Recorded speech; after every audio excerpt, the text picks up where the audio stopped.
Francisca, the Master of Ceremony for this event. On behalf of the organizing committee, we extend our appreciation for your presence today. Before we start our event, allow me to greet all of you. The Honorable, the Dean of International Relations Faculty of Science, Social and Political Science, Bapak Prof. Darwis MA PhD. The Honorable Speaker, Bapak Muhammad Ron SSTP MSI, as the head of the Tourism Department. Ibu Prof. Dr. Rahmatia Yunus MA, and Bapak Dr. Andes Patris Lumumba MA. First and first, let us pray and praise to God because of His blessing and mercy, so we can come together without any obstacles here. Next, our first agenda. Let's hear our speech from Bapak Professor Darwis. Bapak Professor Darwis, the floor is yours. Let my speech in Bahasa Indonesia in order to make understandable each other and also to make more smooth in this time. But the presentation still we use in English if available, but today I would like to make a speech in Bahasa Indonesia. Assalamualaikum warahmatullahi wabarakatuh. Waalaikumsalam. Yang pertama-tama saya hormati Bapak Muhammad Rum, Kepala Dinas Pariwisata Kota Makassar. Selamat datang Pak di Departemen Hubungan Internasional. Juga saya tak lupa mengucapkan selamat datang kepada Prof. Rahmatia, that is my colleague, dan juga senior saya. Dan yang saya hormati juga Pak Patris Lumumba, beliau adalah senior lecturer. Dan ini masih terus mencari pola, dia berada di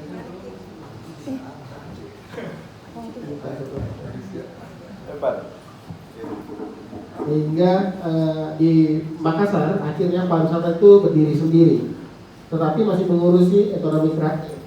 Seperti dalam bagian yang kami tampilkan, pariwisata itu poin pertamanya adalah pariwisata sebagai pasar ekonomi kreatif sendiri. Sedangkan ekonomi kreatif sebagai penambah kualitas dari pariwisata itu sendiri. Jadi saling berkaitan. Makanya di Kemenparekraf sebutnya Kementerian Pariwisata dan Ekonomi Kreatif. Tapi di berbagai daerah masih menggunakan disebut PAR, bahkan ada Disporapar. Gitu. Disporapar itu namanya Dinas Pemuda, Olahraga dan Pariwisata. Pariwisata selalu menjadi hal yang menarik ketika masuk dalam sesi pilkada. Di setiap seluruh pilkada, baik itu provinsi, kabupaten, kota di Indonesia, pariwisata selalu menjadi hal yang menarik untuk dimasukkan dalam visi misi. Kalau bagian dari visi misi yang akan mereka terpilih nanti. Tetapi ketika terpilih, political anggarannya untuk pariwisata itu tidak mencerminkan dukungannya. Gitu. Akhirnya terlihat dari struktur organisasi yang dibentuk. Disporapar nanti sudah terbagi menjadi 3 urusan, pemuda, olahraga, dan pariwisata. Berarti secara anggaran juga akan berkurang. Makanya di Makassar pariwisata itu berdiri sendiri dan mengurusi pariwisata dan ekonomi kreatif. Inilah bagian-bagian yang akhirnya masuk ke transformasi digital. Untuk bagaimana mengcombine pariwisata dan ekonomi kreatif ini saling berhubungan satu sama lain. Dan yang paling terakhir adalah pariwisata mempromosikan ekonomi kreatif dan ekonomi kreatif sebagai penggerak inovasi SDM pariwisata. Gitu. Next. Itu tadi. Di tengahnya adalah digitalisasi. Kita di pemerintah, khusus di Kota Makassar, sudah melakukan digitalisasi dalam namanya digitalisasi Explore Makassar. Yang paling pertama ini adalah proyek saya tahun 2015 pada saat menjadi kepala bidang. Saya di Dinas Pariwisata sudah menjalankan kurang lebih 11 tahun bertugas di Dinas Pariwisata.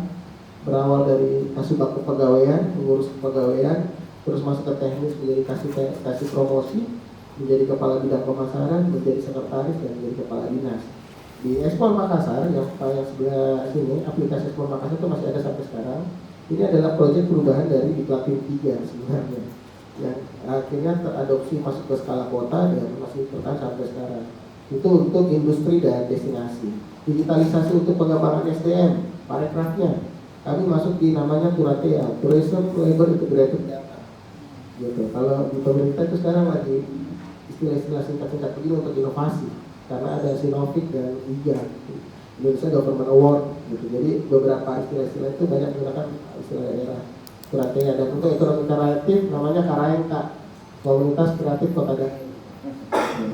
Ini untuk para pelaku ekonomi kreatif di dalamnya. Nah, kalau yang Kuratea ini itu internal kita antara pemerintah dan industri untuk data-data pelaku yang akan tersertifikasi dan yang sudah tersertifikasi di Kota Makassar. Karena ini penting untuk sertifikasi, karena kita mau melindungi para pekerja-pekerja yang berasal dari Kota Makassar untuk bisa menjadi tuan rumah di kotanya sendiri, hotel, tapi yang isi adalah orang-orang dari Jakarta dan Bali dan sebagainya.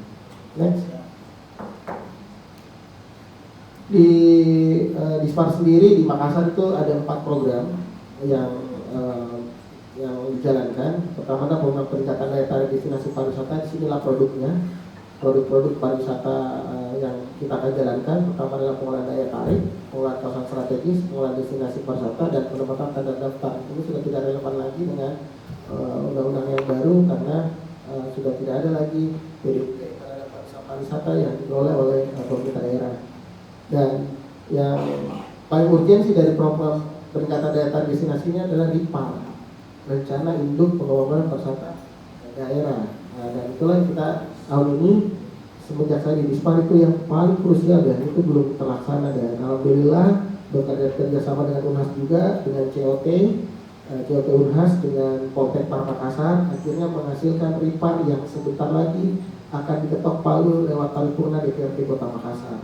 Inilah yang menjadi rancangan induk kenapa di Makassar masih sedikit daya tarik atau produk-produk unggulan yang sifatnya laser. Karena di pariwisata itu banyak segmentasi pariwisata. Ada MICE. Kita paling pertama di sini ada MICE. Pasti semua bertanya kenapa banyak hotel. Karena ada MICE yang mengisi MICE itu. Lasernya masih kurang. Orang berjalan-jalan ke pantai masih kurang. Tapi yang mengisi ruang-ruang hotel itu MICE. Gitu.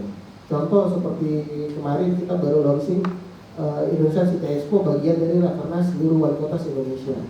Mereka akan melakukan meeting 5 hari di Makassar dari tanggal 10 sampai 14 Juli. Hari otonomi daerah tanggal 29 April. Seluruh kepala daerah se-Indonesia akan datang di Makassar. Itu kegiatan-kegiatan MICE. Nah inilah di laser ini kurang karena tidak adanya RIPAR. Nah alhamdulillah kerjasama tadi antara 2 universitas Hasanuddin dan Poltek Makassar akhirnya menghasilkan RIPAR. Terus kemudian ada program pemasaran. Nah di program pemasaran di tahun ini kami mengelola pemasaran dengan cara yang berbeda. Kami memberikan proyek pemasaran ini langsung ke industri. Jadi sebagai fasilitator, tidak lagi menjadi pemain. Bukan lagi pemain yang bawa-bawa brosur berjualan, sedangkan jualannya tidak ada. Tidak ada dalam artian, tidak ada yang bisa dijual secara value, secara transaksional, tidak ada. Semua secara persona, branding, gitu. Akhirnya kami memilih untuk membawa industri-industri kita untuk melakukan sales mission di beberapa kota. Di tahun ini, yang di tahun ini kita ada kerjasama dengan 150 industri pariwisata untuk melakukan sales mission di 5 kota di Indonesia. Jadi ini ada 150 industri yang tepat. 150 industri di tahun 2023 ini ada tour travel dan hotel. Jadi mereka yang berjualan difasilitasi sama pemerintah untuk menjual produk-produk yang telah dikembangkan tadi di program destinasi. Kembali lagi dari itu di pemasaran. Terus kemudian perlindungan pengembangan ekonomi kreatif melalui pemanfaatan dan kekayaan intelektual. Untuk ini ekonomi kreatif. Karena di kita selalu terpaku dengan pemasaran dari ekonomi kreatif. Tetapi itu dihilir, di hulunya intellectual property itu tidak menjadi kemarin tidak menjadi sesuatu yang urgent. Sehingga kami di Dispar semenjak 2 tahun ini fokus terhadap pengembangan ekonomi kreatif melalui pemanfaatan dan perlindungan hak intelektual. Karena sekali lagi gencot di pemasaran, transaksi tinggi, tetapi intellectual property gitu. Itu sering sekali terjadi, dan ketika terjadi kita baru bicara semua Gitu. Kenapa ini diambil, kenapa tidak dilakukan ini dan sebagainya. Nah itulah kita menjaga di tahun ini. Setiap tahun kita ada target 500, tetapi itu kembali lagi ke mental dari pelaku ekonomi kreatifnya. Ini seperti saya selalu bilang ketika berbicara dengan UMKM, sama seperti kita mengajukan skripsi, disertasi, dan tesis menghadap dosen-dosen. Kalau ada berkas satu yang dicoret, tidak mau mikirnya ketemu. Dan ini terjadi di UMKM. Ketika ada satu berkas yang kita bawa ke Kemenkumham untuk diverifikasi dan itu dicoret, maksudnya ada yang kurang, mereka tidak mau lagi datang. Padahal sudah difasilitasi, dibiayai, diantarkan berkasnya, gitu. Untuk dapatkan kekayaan intelektual, tetapi itu lagi mentalnya yang kita selalu tidak capek. Akhirnya kita bikin grup yang mana digitalisasi yang seperti juga di pemerintahan yang belum menyetor berkas ini, seperti itu bayangkan.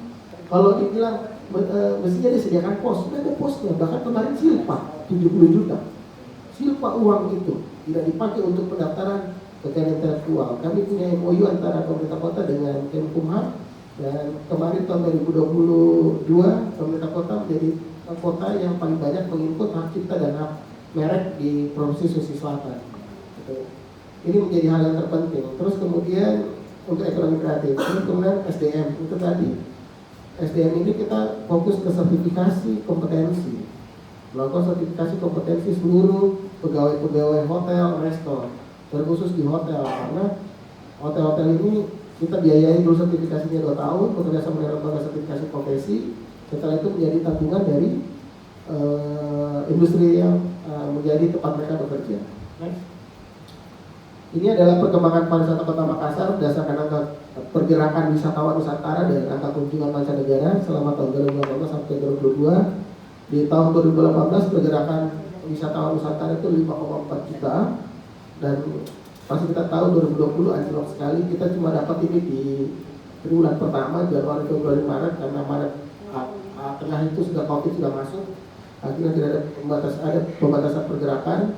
Terus kemudian untuk wisatawan mancanegara kita bisa rebound kembali, alhamdulillah 2002 kemarin 71.398. Kita diuntungkan karena punya 2 direct flight dari Makassar Singapura dan Makassar Kuala Lumpur dengan 4 penerbangan. Sekarang Batik juga melayani Kuala Lumpur dan Scoot juga melayani Kuala Singapura.